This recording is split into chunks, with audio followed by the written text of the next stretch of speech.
right. Thank you guys so much for coming to this professional development. I really appreciate it.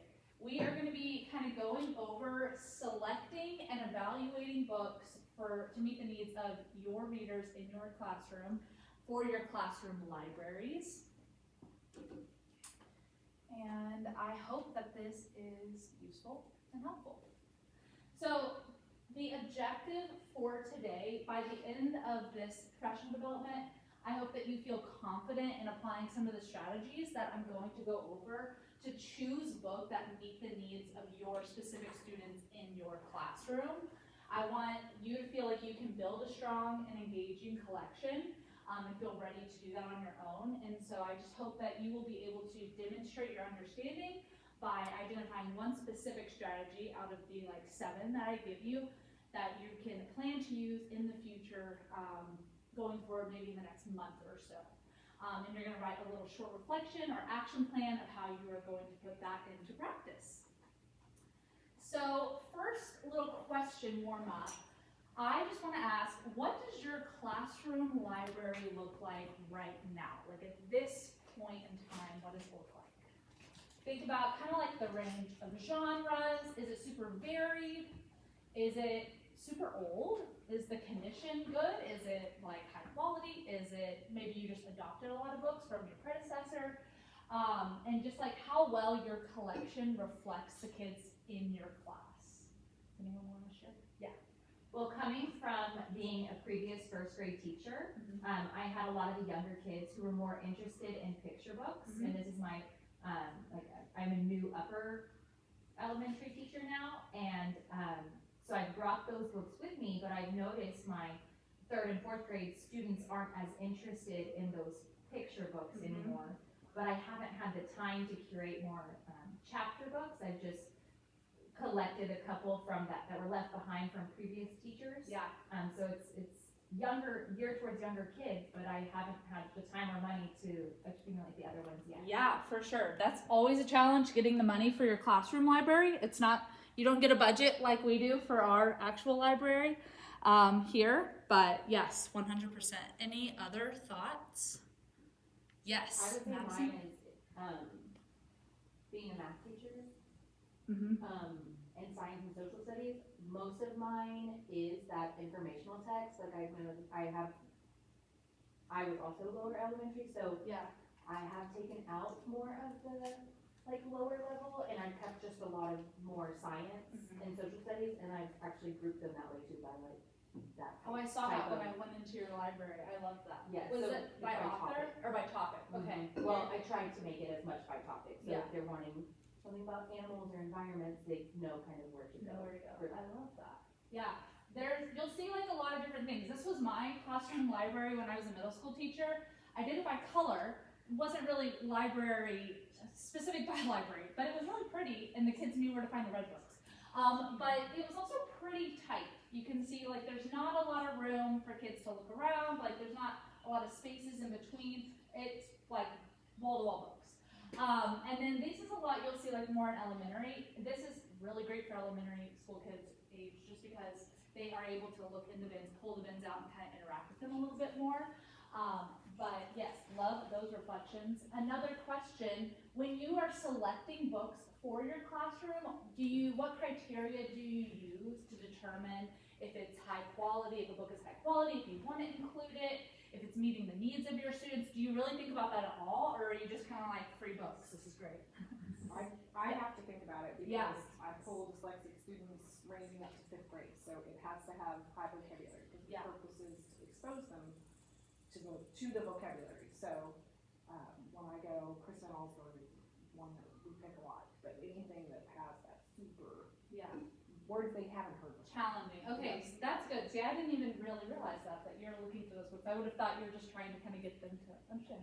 I'm learning in the professional development. This is great. Yeah. My books are, I try to get the ones that the kids are really interested in, and I watch what they're reading, and animals that they like and stuff. I try to get those kind of books just because I want them to want to read. And I feel like if there's nothing they're interested in, they're not going to want to read my books. So I try to get the ones that are popular. Yeah, that's perfect. That's one of the selection strategies. And so is So, awesome, good to know. So first, what are selection strategies? Just an overview. It's pretty simple. It's just the methods that you use, that I use to select books for the library, right? Sometimes it's pretty general. It might be like, what do kids like, right? Well, they like Dogman. Okay, I'm gonna get Dogman. But it also might be what supports the curriculum, right? Like first grade does a section, part of their curriculum is on like community helpers. Well, I need to make sure I have community helper books in the library. So I need to make sure I'm meeting the curriculum needs. So what strategies are you using to make sure that your books in your library are meeting the needs of your kids? And again, kind of looking at this, super packed, super filled might look really great, but you actually want a little more space so that it's less overwhelming for kids. That's one of my goals for the Centennial Library, and it's something I've learned in library school, that it should look a little bit more like this so that the kids have a little more space to kind of look and might be drawn to something specific rather than overwhelmed. Why use selection strategies? Why not just take any book? Why use a variety of selection strategies? You want to build a balanced and inclusive library, right? You don't want to get if I got only Dogman, there would be no nonfiction, there would be no fiction, there would be no variety, right? You want to make intentional choices, not just random selections. I think when I was starting library school, I was like, well, just pick the books that I like. Well, no, you have to make intentional choices for what is cultivating the best or the collection for your students. Ensuring that books reflect and respect all learners. Providing materials that support academic growth and a love of reading, like Sarah said, and staying aligned with district guidelines and collection policies. And that's a big one, and we're going to talk about that kind of with all the new Senate Bill 13, all of that. So why have a classroom library? It's so important. A well-curated classroom library, it's more than just a shelf of books. It's an extension of your teaching practice. It's a way for you to connect with kids. It's a way for them to independently find books that they enjoy. It fosters a love of reading and exploration just daily. It builds confidence, independence, supports any literacy instruction you're already doing, encourages student choice, reflects diverse voices, and just gives that quick, easy access to books, makes it a daily part of their life, which is what we want it to be. So there are 7 strategies. I'm going to go over some of them. Some of them I'll pause and we'll do a little, not really activity, but kind of with them to kind of look at different things. And yeah, let's go through it. So the first one is, like Stephanie said, know your students. So consider, when you are adding books to your personal library, the varying reading levels of your students, interests, backgrounds, what they enjoy reading, what they'd like to see more of. You could survey them, you could send out a Google form. And it's important we include books that mirror students' experiences. We call them mirrors. Introduce them to new perspectives, windows, and invite them to step into and engage with those experiences, sliding glass doors. So here are some just various books. We are inviting them, different levels. Random interests. I always get kids, they come in and they're like, can I get Dogman? Can I get Dogman? Okay, sure. And then I have one kid come in, can I get a book about spies in World War II? And I'm like, okay, like there's some niche interests. And so sometimes getting books for those niche interests can really just encourage a love of reading in kids. So again, these are just some different things, different ways that books can connect with students. So if you just want to take a look at that for a moment.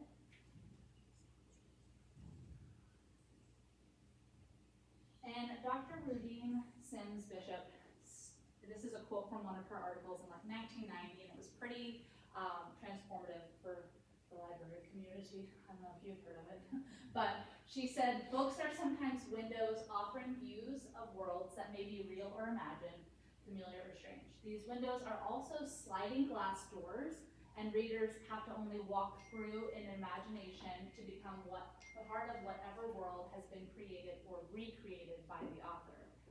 When lighting conditions are just right, however, a window can also be a mirror.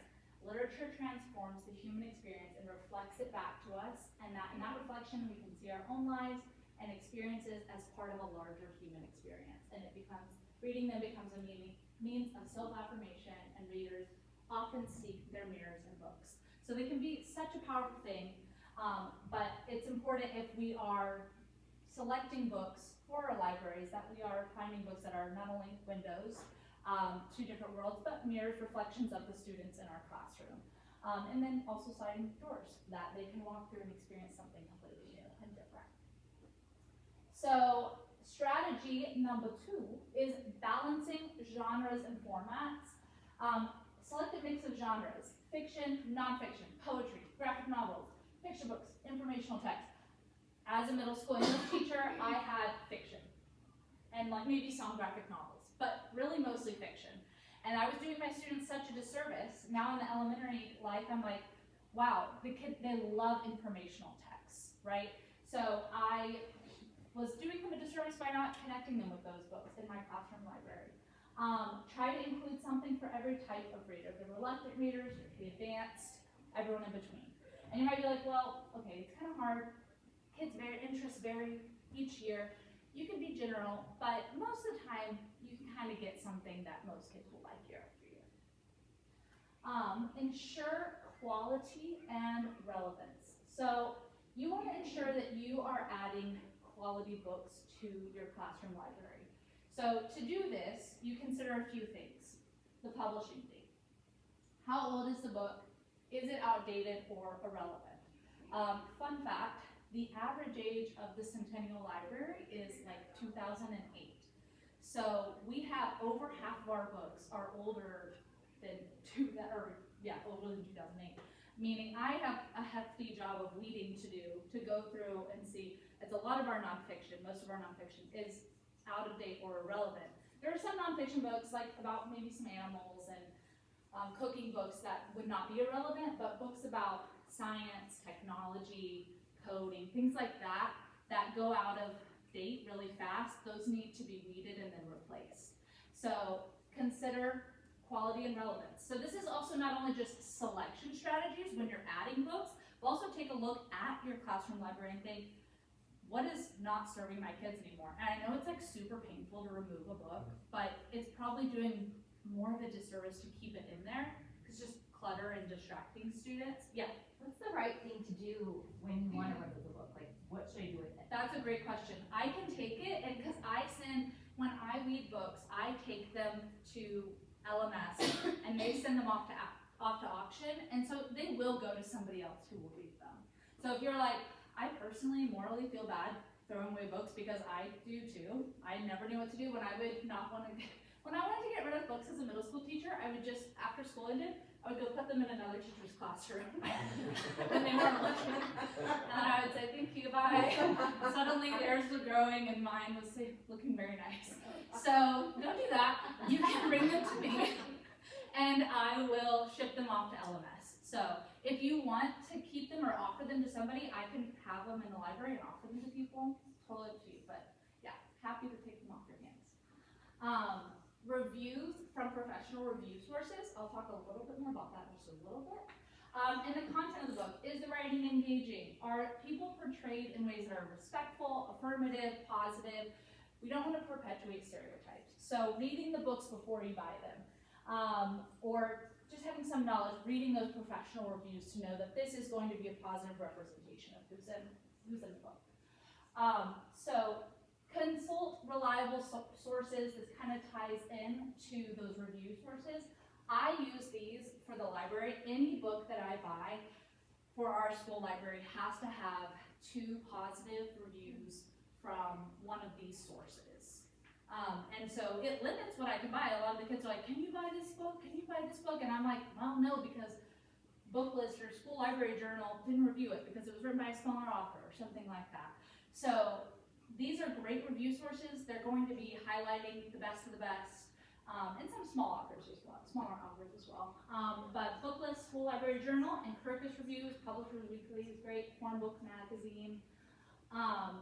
Recommendations from reliable education professionals. So I follow a lot of librarians on social media, blogs, like librarians who have been in it for a long time, and they often post a lot of book lists. So you can find some really great titles through them. Talk to me. I would love to connect you with books. If you're like, I really want to add something to my library, I would love to connect you with something. If it's not a specific title, maybe like I can tell you, hey, I've noticed that kids are loving capybaras. I'm sure you are too, because they talk about it all the time. Maybe consider this graphic novel about the capybara who saves the day, right? So two people that I really love are the Read Aloud Librarian and Colby Sharp. He has an amazing book list, and so does Read Aloud Librarian. They're awesome. And I gave you links in the notes page to all of that, to both of their blogs. I think I even gave you another one, and then we are about to actually get on to Follett Tidal Wave. So this is how I order books. This is an online tool that I use to kind of explore, evaluate, and decide if this is a good fit for our library. It gives me some key details that help me determine, is it quality, is it relevant, is it going to be worth it to purchase? I'm using taxpayer money, should I use it for this library, right? For this book. So it helps me look at professional reviews, check the reading and interest levels, see publication dates, find curriculum tags and themes, note any diversity or representation indicators, and explore format options. So if you want to go ahead and click on Follett Tidal Wave, that link, and you will have to make an account, and you can click sign in or make an account.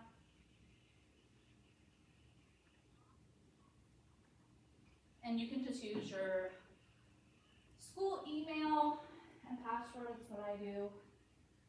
And it should end up connecting to Google. And you shouldn't get a ton of emails after this. Hopefully. And is Centennial listed as a school? Yes. You can type in Centennial Elementary, and then you can list your role at Centennial.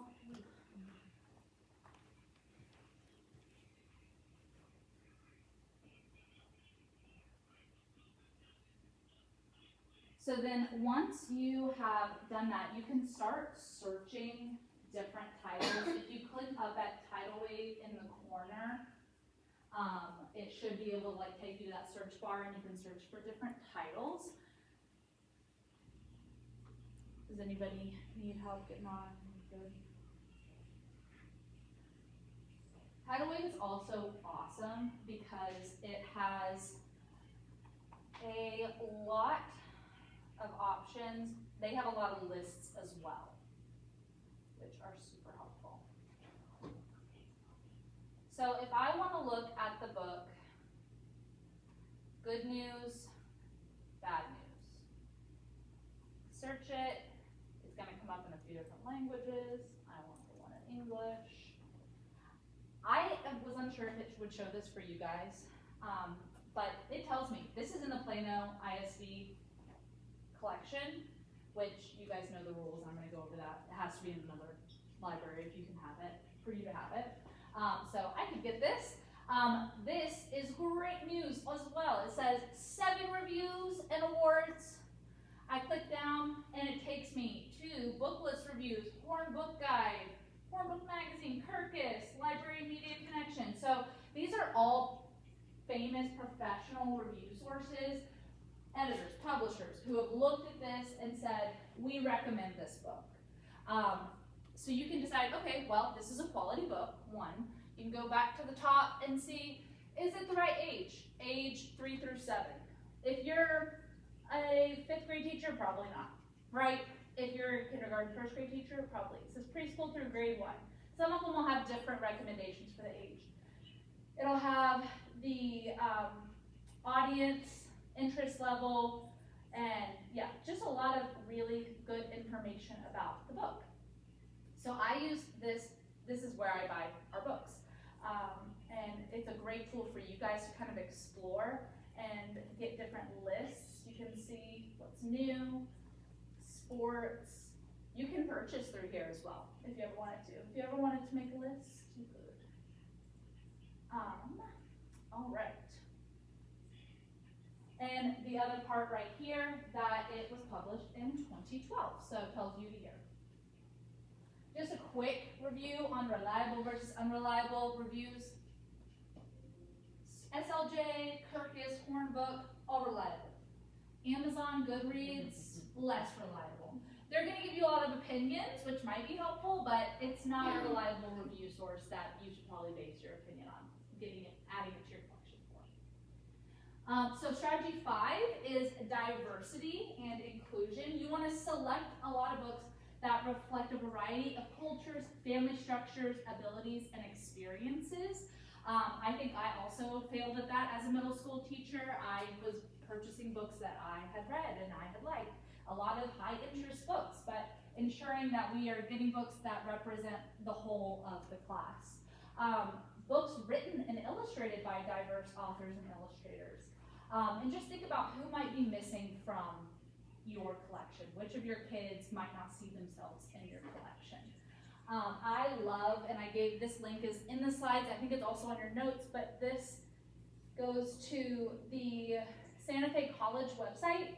You can actually search different titles by ability. So if you can look at picture books, students with different disabilities, maybe with dyslexia, maybe with who are different, they aren't able to walk like other students are. So you can, students who are deaf, whatever the different ability is, you can search by that ability. So I thought that is a really cool resource to use. Another kind of way to get those diverse books are looking at the awards given. So these are almost always great contributions to add to your collection. I have so many of them and they're always hits for the kids. Maybe be careful about getting one that is, make sure it's grade level appropriate. I wouldn't get some of the Walter Dean Myers awards for like first and second contender, but I would maybe consider that for middle. But Coretta Scott King Book Awards, that's recognizing books that appreciate African American culture and share human values. Walter Dean Myers, it's all diverse perspectives, so it could be sexual identity, cultural, racial identity, gender, different abilities, religious minorities.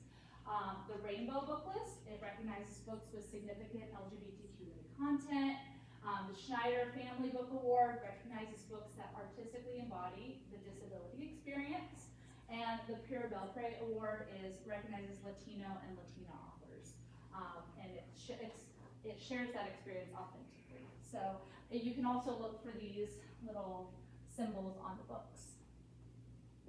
Strategy 6, a variety of formats. I was thinking about Sarah when I put this up here because this is about like Sora and Learning Ally.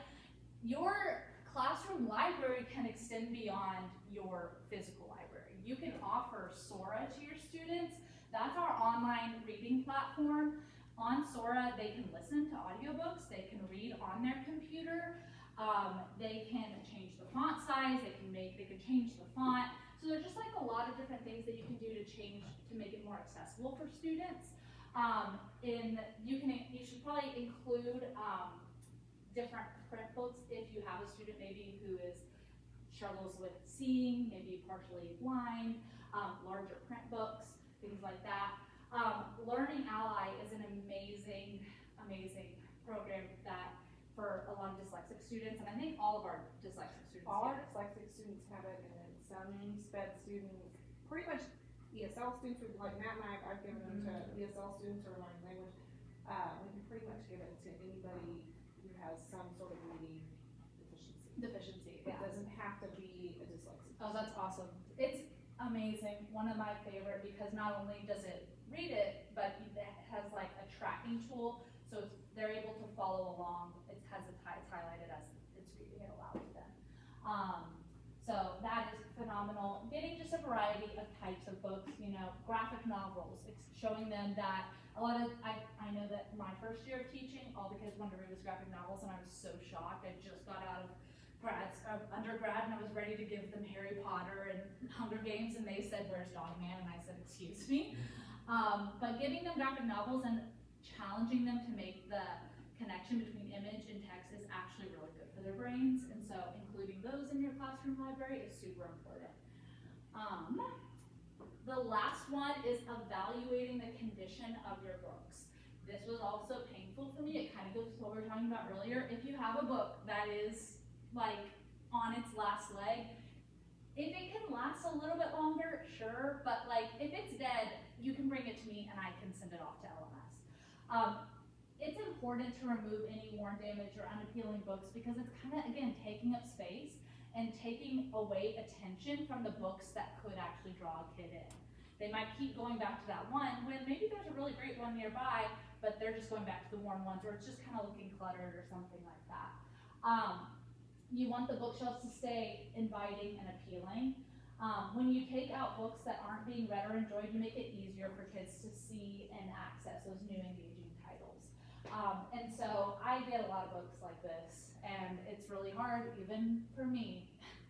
It's not even for me, but like it's really hard for me. I'm such a hoarder with books. I'm like, it's moldy, it's terrible, but maybe I should keep it. No, always throw away the moldy books. Mold spreads, by the way, it will spread. And so if it's damaged, you can get another copy. I recommend, we can talk after this. It's a whole different PD if you want to get funds to support your classroom library. Would love to talk to you about that after this. So, replace well-loved favorites. And this is the fun part where I get to say, Macy, what about all of the restrictions with Senate Bill 13? Why are you telling me all these wonderful selection strategies when I can't even choose what I want for my classroom library? That's a great question. Librarians now have to follow lengthy procedures to add new books to our collections. So Plano ISD has decided, instead of making you all follow those very lengthy procedures, and they are lengthy, that you can just include titles that are in a Plano ISD library. So if it's in another Plano ISD library of the same level, you can have it. So if it's in another elementary school, you can have it. If it's not, then you cannot. So what was the point of learning how to select books?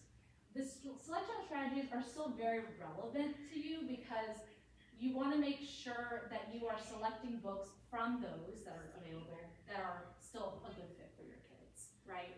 They might not be the newest 100% like fall 2025 books, but you can still select books that are relevant for your students. And it helps make sure that the book is in compliance with district guidelines. We don't want anyone to get in trouble for having a book that, hasn't been cleared. So how do you make sure that it's in a Plano ISD library? I gave you this link on the notes, but you can search the All Schools catalog.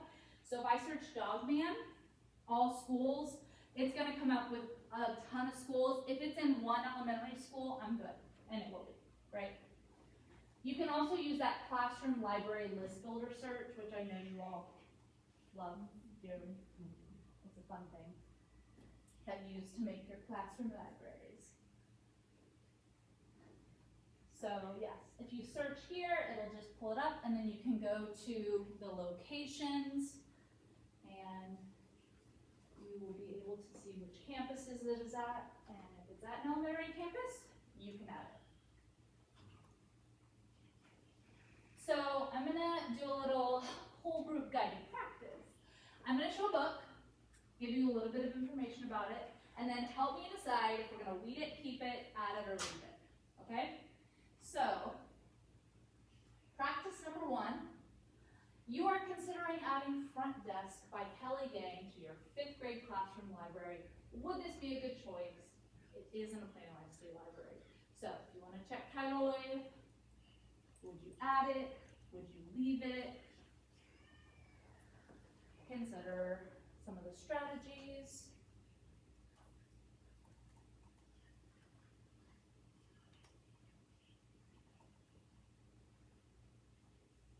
And then if you think one or the other, adding it or leaving it, why do you think add it? Why do you think leave it?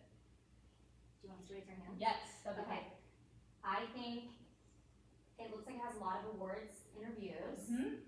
And it also says it's upper elementary, which is, you said 5th grade. Yep. So I think add it. Yep, and you would add it, yeah. And it was published, I think, in 2019, is that what it says? It says, Yeah, so that's pretty recent, and it's fiction, so that's not that bad. That's great, actually. It also supports diverse characters and represents them positively, so this would be a great one to add. Way to go, Kelly.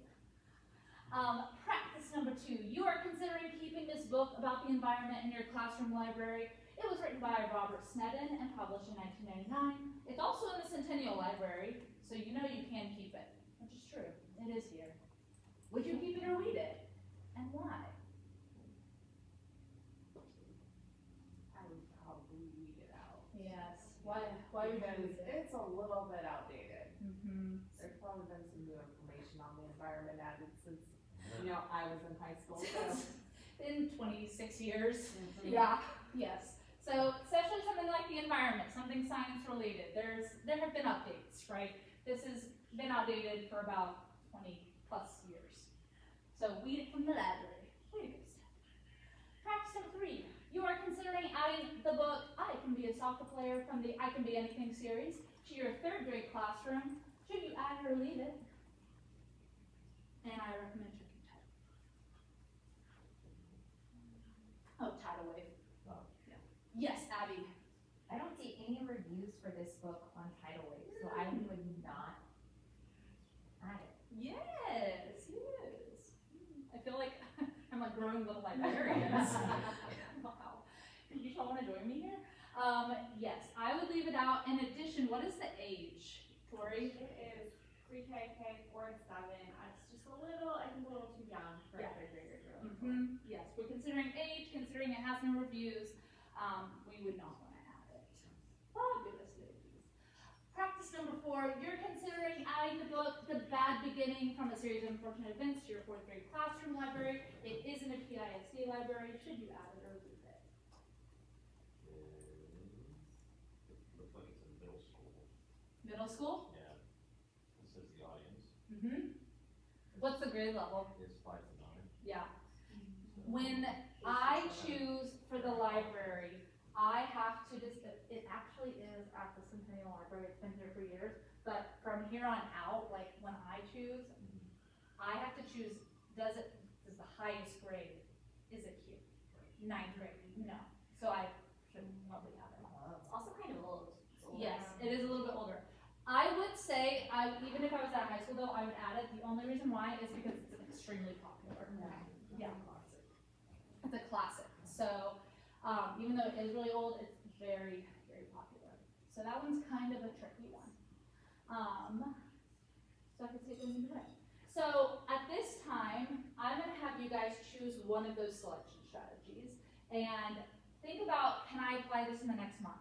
Truly, that could be going through and reading and looking at your collection and deciding some of these need to go, some of these are outdated, they are in poor condition. Maybe it's thinking, I want to add books that represent my students and the diversity represented.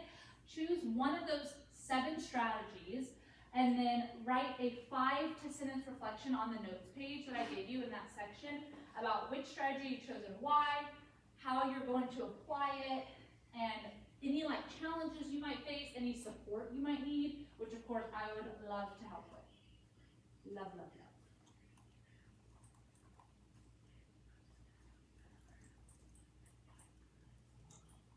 And give about like 4 or 5 minutes. Okay.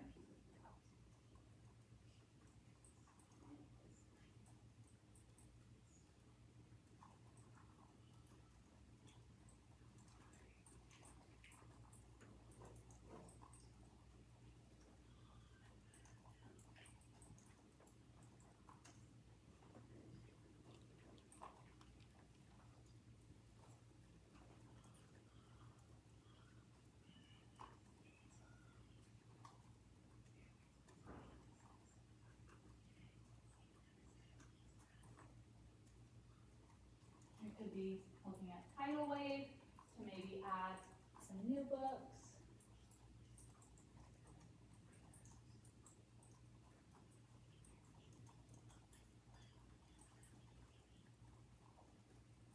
Looking at professional review sources, new formats.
maybe about like a minute and a half-ish, 2 minutes.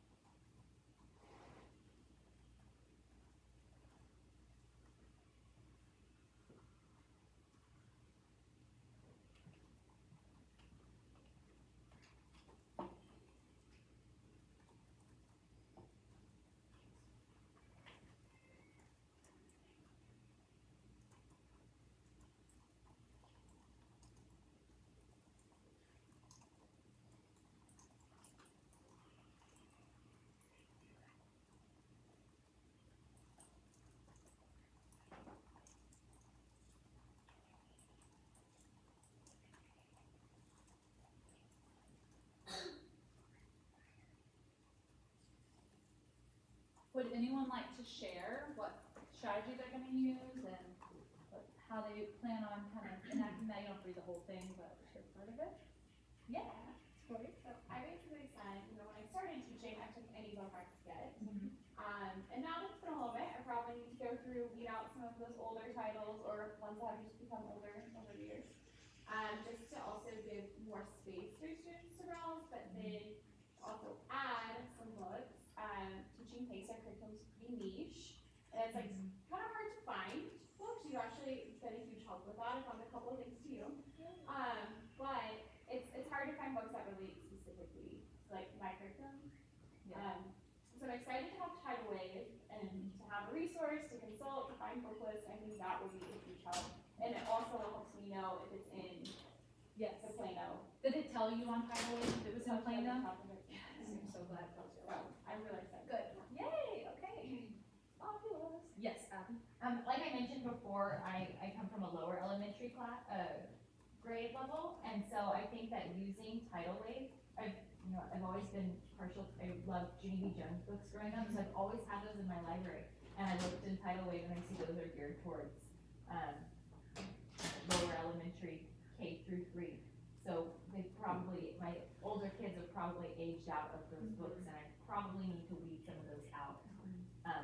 So my response reflects the change I'll make using Tidal Wave to make sure my books are age appropriate. Yeah, I love that.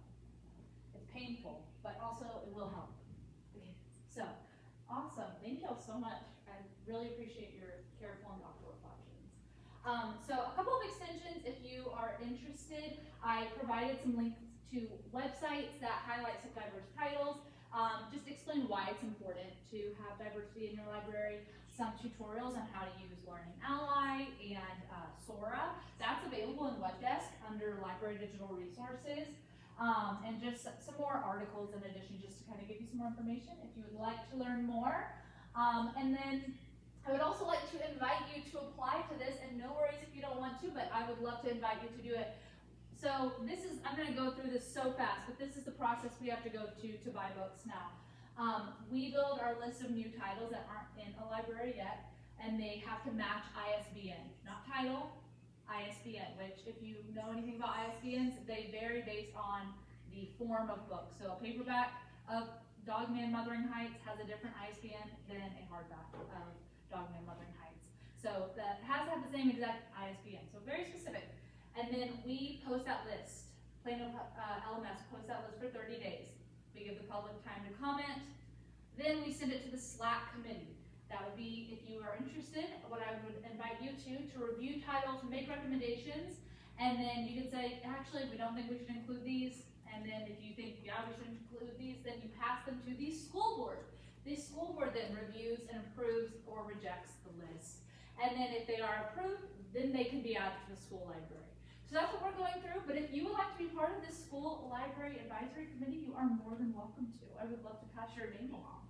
I have my last little conclusion is just to say thank you so much for being here. Y'all are truly the real MVPs. Y'all are the ones providing the books. You're the ones interacting with kids so much during the day. Thank you for all you do, 1. 2, thank you for coming and just being interested in building a stronger collection for your students. I really appreciate that. I would love to work with you if you want any of my assistance in updating your collection. Happy to stay after school, truly, whatever you need. Let me know. The last thing I would just ask that you do is fill out this Google form. It's just asking a couple questions about my presentation and what I could do better in, what I could improve on, what your biggest takeaway was, and things like that. After you have done that, you are free to go, but truly, thank you so much for being here. You are gods and goddesses among women and men. Truly. Thank you. Thank you. Thank you. No. You guys. You guys are too kind. And please, please, please take the chicken nuggets. I don't need to take home 15 chicken nuggets. Also, I really hope, my desire is not that you feel overwhelmed. If you feel overwhelmed, please let me know. I will help you. I want to help. I love the books. I want to help you.